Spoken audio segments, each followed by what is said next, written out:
السلام علیکم، میں ہوں طیب حنیف۔ دوستو، عمران خان کو عدت کے دوران نکاح کے کیس میں سزا سنائی گئی، لیکن یہ فیصلہ بیک فائر کر گیا ہے۔ یعنی انہوں نے اس کرنٹ کی ننگی تار کو ہاتھ لگا لیا ہے جو ان کے ختم ہونے تک ان کو چھوڑے گا نہیں۔ یہ تار کی کیا کانسپیرنسی ہے اور عمران خان صاحب کے حق میں اب کون سے علماء کھل کر سامنے آ گئے ہیں۔ یہ مسئلہ بیسیکلی عمران خان کو الیکشن سے آؤٹ رکھنے تک سٹارٹ ہوا تھا کہ آؤٹ رکھا جائے، لیکن اس میں اب ایک نیکسٹ لیول کے اوپر ان کو جانا کس طرح سے مہنگا پڑ چکا ہے۔ اور ایک ویڈیو آئی ہے عطا تارڑ کی، وہ کیا اقوال ہے اور ان کی الیکشن میں جو پوزیشن ہے وہ کتنی پتلی ہے، اس کا اندازہ آپ کو عطا تارڑ کی اس ویڈیو سے بھی ہوگا کہ سب کچھ کرنے کے بعد۔ اچھا، مزے کی بات کیا ہے کہ بھائی عمران خان کو جو سزائیں ہو رہی ہیں، یعنی سزاؤں کی ہیٹرک ہو چکی ہے، 10 سال سائفر کیس میں، پھر 14 سال جو ہے توشہ خانہ میں، اور اب 7 سال عدت کے دوران جو نکاح ہے اس کیس میں ہوئی ہے۔ اور پی ٹی آئی والے اس کے اوپر خوشیاں منا رہے ہیں۔ خوشیاں کیوں منا رہے ہیں، اس کی لاجک شاید ابھی آپ کو سمجھ میں آئی، یار یہ کیا، خان کو تو سزا ہو رہی ہے تو خوشیاں کون منا رہا ہے؟ یہ بھی میں آپ کو بتاؤں گا، اور پراپر جو ہے وہ پروف کے ساتھ آپ کو بتاؤں گا کہ بھائی پراپرلی ایسا ہو رہا ہے،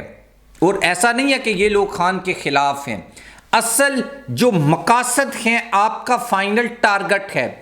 اس کی اچیومنٹ میں یہ جو فیصلے ہیں وہ بہت مددگار ثابت ہو رہے ہیں۔ آپ چینل کو سبسکرائب کر لیں، بیل آئیکن کو پریس کر لیں۔ جو لوگ ہمیں فیس بک کے اوپر دیکھتے ہیں، ویڈیو کو لائک اور شیئر ضرور کیا کریں، اور اسپیشلی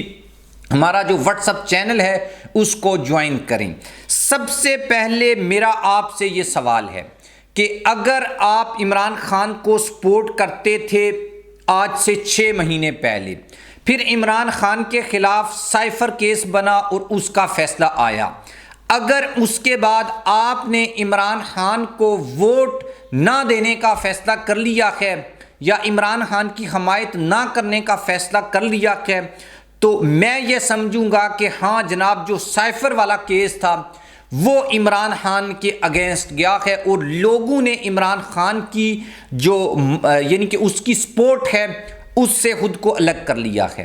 اگر آپ وہاں تک کھڑے رہے اور دوسرا فیصلہ آ گیا توشہ خانہ کا، جس میں 14 سال قید کی سزا ہو گئی، اگر اس کے بعد آپ نے عمران خان کو ووٹ نہ دینے کا فیصلہ کر لیا ہے اور 8 فروری کو کسی دوسری سیاسی جماعت کو یا پھر گھر پہ بیٹھنے کا فیصلہ کر لیا ہے، تو میں یہ سمجھوں گا کہ جی ٹھیک ہے، جو توشہ خانہ کا کیس تھا اور اس کا جس طرح سے یہ فیصلہ آیا، تو طاقتور لوگ اور وہ لوگ جو آج کل عمران خان کے ووٹوں کے اوپر وزیر اعظم بننے کے خواب دیکھ رہے ہیں، وہ اس میں کامیاب ہو گئے ہیں۔ اگر اس کے بعد بھی آپ ڈٹے رہے، اور پھر اب عدت کے دوران جو نکاح کا کیس ہے، یہ فیصلہ آنے کے بعد اگر آپ نے خان کو 8 فروری کو ووٹ نہ دینے کا فیصلہ کیا ہے، عمران خان کو سپورٹ نہ کرنے کا فیصلہ کیا ہے، تو میں نے پھر مان لیا جی ٹھیک ہے، یہ جو فیصلہ ہے اس نے عمران خان کو نقصان پہنچایا ہے، عمران خان کی مقبولیت کو نقصان پہنچایا ہے۔ لیکن حسن عسکری صاحب جو ایک سینئر جرنلسٹ ہیں، اور میں نے کئی ایک نیوز چینلز کے اوپر بھی اور ویسے بھی لوگوں سے یہ معلوم کیا کہ بھئی اگر کوئی بندہ سائفر کیس کا فیصلہ آنے کے بعد خان کے ساتھ نہیں تھا، وہ بھی خان کے ساتھ جڑ گیا ہے، اور اب تک کی جو رپورٹس ہیں وہ یہ ہیں کہ بھئی ہر فیصلہ آنے کے بعد پاکستان تحریک انصاف کے لوگ بھی اور دیگر سیاسی جماعتوں کے ساتھ تعلق رکھنے والے لوگ بھی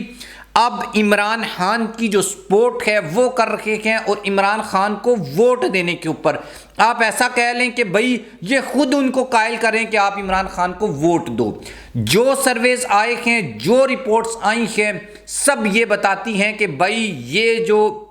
سو کالڈ فیصلے ہیں، ان فیصلوں کے بعد عمران خان صاحب جو ہیں ان کی مقبولیت میں اور ان کے ووٹر میں اضافہ ہو رہا ہے۔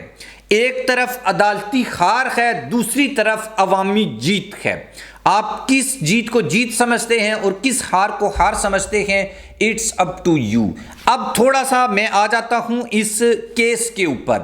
کہ یہ جو کیس ہے اس میں اگر شرعی طور کے اوپر دیکھا جائے تو جتنے علماء کو میں نے سنا ہے ان کے مطابق جو عورت ہوتی ہے اس کا جو بیان ہوتا ہے اسی کو حتمی جو ہے وہ مان لیا جاتا ہے۔ لیکن پاکستان کی جو وفاقی شرعی عدالت ہے، سب سے بڑا مخالف عمران خان کا جو سمجھا جاتا ہے شاہ زیب خانزادہ جرنلسٹ، جس نے سائفر کیس میں، جس نے عدت کے دوران نکاح کے کیس میں، جس نے توشہ خانہ کیس میں گھنٹوں کی لمبی جو ہیں وہ اس نے وہ کوریج کی ہے، اس نے اس کے اوپر پروگرام کیے ہیں۔ آج وہی بندہ جیو نیوز کے اوپر بیٹھ کر یہ بات کہہ رہا تھا کہ بھائی وفاقی شرعی عدالت جو ہے اس کا جو حکم ہے اس حوالے سے عدت کو لے کر وہ یہ ہے کہ 39 ڈیز مطلب 39 دن جو ہیں، ویسے وہ پیریڈز اور وہ پھر آپ کو پتہ ہے فیملیز نے بھی ہمارا ویلوگ دیکھنا ہوتا ہے تو وہ میں کرنا نہیں چاہتا، نہیں تو بہت تگڑا پوسٹ مارٹم ہو سکتا ہے ان کا اس کیس کے اوپر۔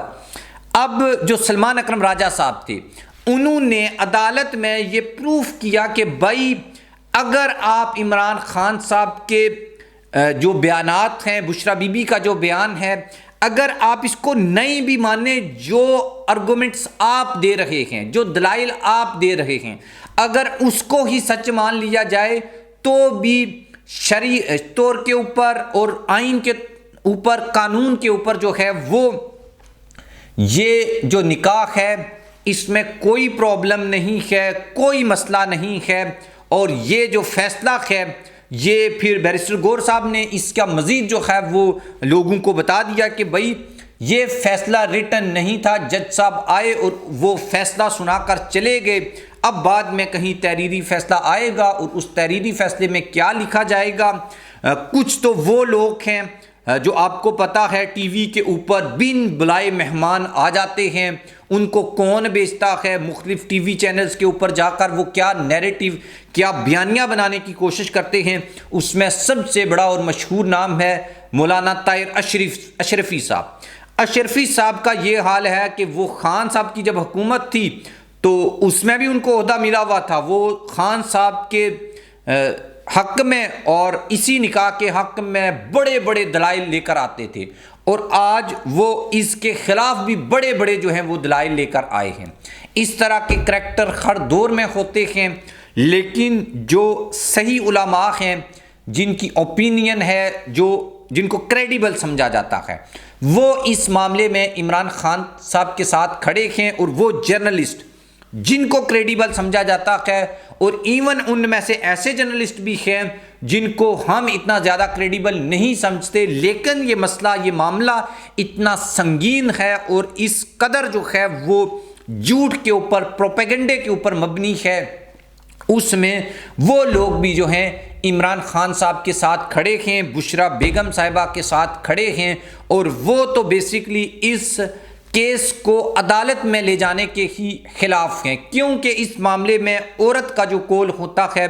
اس کو حتمی طور پر مانا جاتا ہے، فقہ یہی کہتی ہے، شرع یہی کہتی ہے، لیکن چونکہ عمران خان کو سسٹم سے آؤٹ کرنا ہے، 8 فروری تک عمران خان کے ووٹر کو مایوس کرنا ہے، ڈس اپوائنٹ کرنا ہے،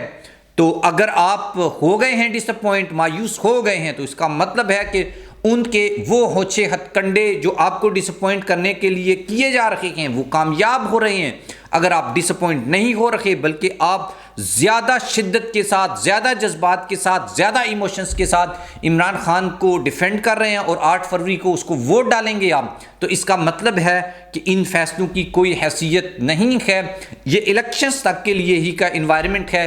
اور دوسری بات یہ ہے کہ جیسے ہی یہ انوائرمنٹ ختم ہو جائے گا اور یہی سب لوگ جو ہیں وہ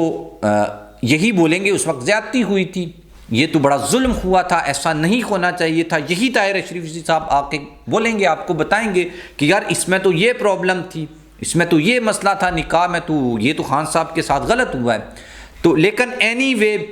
ایٹ دی اینڈ ٹارگٹ آپ ہیں، کہ آپ کو کسی نہ کسی طریقے سے 8 فروری کا جو الیکشن ہے اس سے دور رکھا جائے اور اس میں آپ ووٹ نہ ڈالیں۔ اگر آپ اس دن ووٹ ڈالتے ہیں، گھر سے باہر نکلتے ہیں، اس کا مطلب ہے آپ اس پروپیگنڈے کا شکار بالکل بھی نہیں ہوئے، اور جو یہ سب کچھ ہوا اس کا کوئی اثر آپ کے اوپر نہیں پڑا، اور جنہوں نے یہ پلان بنایا وہ بھی اپنے اس پلان میں ناکام ہو چکے ہیں۔ آپ اس کے بارے میں ضرور لکھیے گا، اور اسپیشلی جو میں نے سوال آپ سے کیا ہے کہ بھئی آپ اس فیصلے کے بعد خان صاحب کے خلاف چلے گئے ہیں، آپ نے خان صاحب کو ووٹ کرنا تھا اب نہیں کر رہے۔ عطا تارڑ والی بات آخر میں بتا دوں، 30 سیکنڈ میرے خیال میں رہ گئے ہیں، وہ یہ ہے کہ بھئی NA 127 جہاں پہ عطا تارڑ کھڑے ہیں، اس کو لاہور میں نون لیگ کا سب سے بڑا مضبوط گڑھ سمجھا جاتا ہے۔ مطلب اگر نون لیگ لاہور میں کوئی ایک سیٹ جیتے تو وہ یہ سیٹ جیت سکتی ہے، اور وہاں پر صورتحال یہ ہے کہ بھئی عطا تارڑ صاحب کی ایک ویڈیو آئی ہے جس میں وہ خواتین کو پیسے دے کے ووٹ خرید رہے ہیں۔ حالت جو ہے وہ اتنی پتلی ہے، اور دوسری طرف فیصلے ایسے آ رہے ہیں جس سے عوام کا غصہ جو ہے وہ مزید بڑھ رہا ہے، اور عوام ان کو ووٹ دینے کو تیار نہیں ہے۔ اللہ حافظ۔